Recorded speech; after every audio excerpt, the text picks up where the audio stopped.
आज मी तुम्हाला सुक्या बोंबलाची चटणी करून दाखवणार आहे। त्यासाठी बघा मी इथे 7 ते 8 सुके बोंबील घेतलेले आहेत।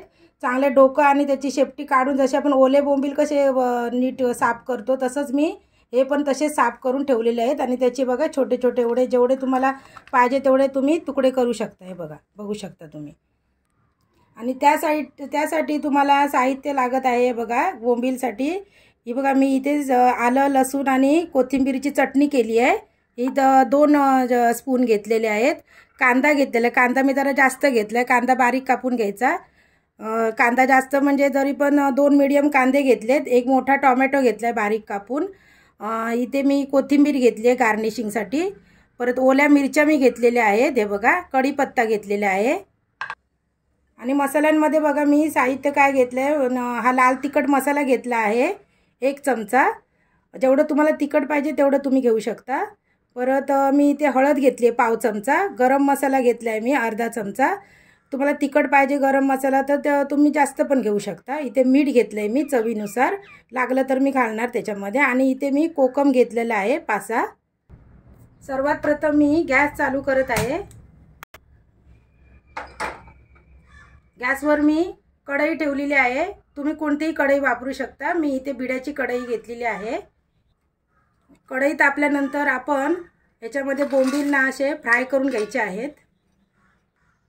बोंबील आपण असे फ्राय करून घ्यायचे। सर्वात प्रथम सुकेच बोंबील फ्राय करून घ्यायचे आहेत। हे पहा असे भाजून घ्यायचे चांगले। आणि भाजण्याचं कारण म्हणजे काय, आपण जर हे असे बोंबील भाजून घेतले ना तर जो खाताना वास येतो ना, जो उग्र हिंवस असा, तो वास येणार नाही आपल्याला। आणि चवीला पण खूप छान होतात, त्याने चव पण बदलते आपल्या चटणीची। हे पहा बोंबील आता भाजलेले आहेत आपले। आता आपण ना काढून घेऊया एका प्लेटमध्ये। हे पहा हे बोंबील भाजलेले आहेत। आता मी ना पाण्याने धुवून टाकते हे बोंबील। हे पहा मी 5 मिनिटं तरी हे पाण्यामध्ये भिजून ठेवलेले आहेत। आता त्याच्यातलं मी पाणी काढून घेत आहे। बोंबलातलं पाणी मी निथळून घेतलेलं आहे। आता गॅस पेटून मी परत तीच कढई ठेवणार आहे मी। आपली कढई तापलेली आहे। आता मी त्याच्यामध्ये तेल घालून घेत आहे। कुकिंग ऑइल आपण घेतलं आहे 1 ते 1.5 चमचा। आपण म्हणजे पळी घेतली आहे मी, 1.5 पळी मी घालणार आहे तेल। तुम्हाला जेवढं पाहिजे तेवढं घालू शकता तुम्ही। तेल तापलेलं आहे। सर्वात प्रथम आपण तेलामध्ये कांदा घालून घेऊया।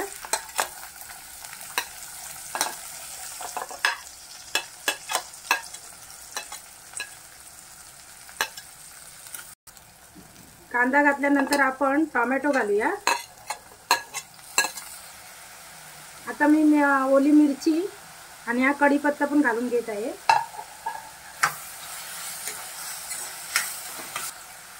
आता हे पहा आपण इथे जो मगाशी हे होता चटणी होती, आलं लसूण आणि कोथिंबीरची पेस्ट घालून घेऊया।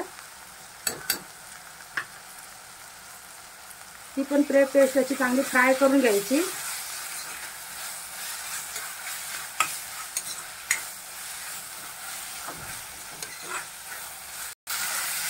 आता मी थोडा गॅस स्लो करून मी कांदा टोमॅटो जे आपण टाकलं होतं ना ते मी जरा थोडं मी शिजवत ठेवत आहे नरम होईपर्यंत झाकण ठेवून। हे पहा आपला कांदा टोमॅटो चांगला नरम झालेला आहे।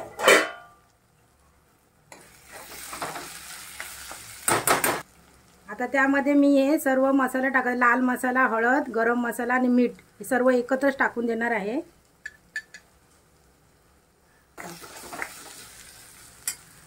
आता आपण याच्यामध्ये बोंबील टाकून घेऊया।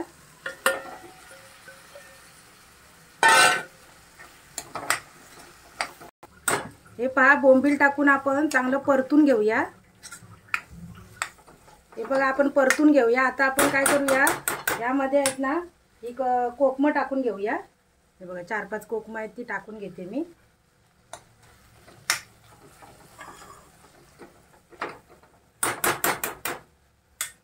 आता आपण त्याच्यामध्ये हे बघा गरम पाणी घेतलं मी अर्धा पेला गरम पाणी याच्यामध्ये टाकून घेते शिजण्यासाठी। व्यवस्थित चांगलं शिजू देत।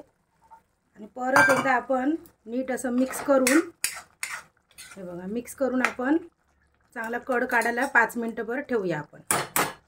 5 मिनिट मीडियम गॅसवरती 5 मिनिटावर ठेवूया आपण झाकण लावून.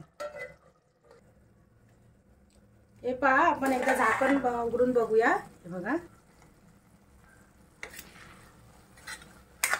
आता परत एकदा असं परतून घेऊया.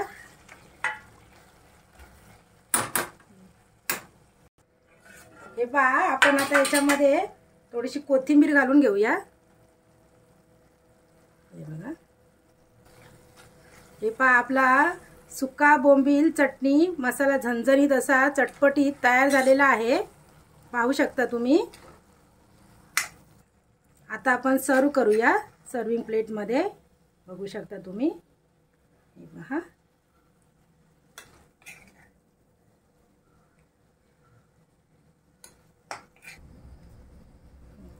हा पहा, आपला सुका बोंबील चटणी किंवा मसाला तयार झालेला आहे.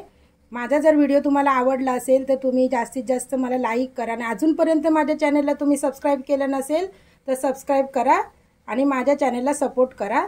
माझी जर रेसिपी तुम्हाला आवडली असेल तर मला जास्तीत जास्त सपोर्ट करा.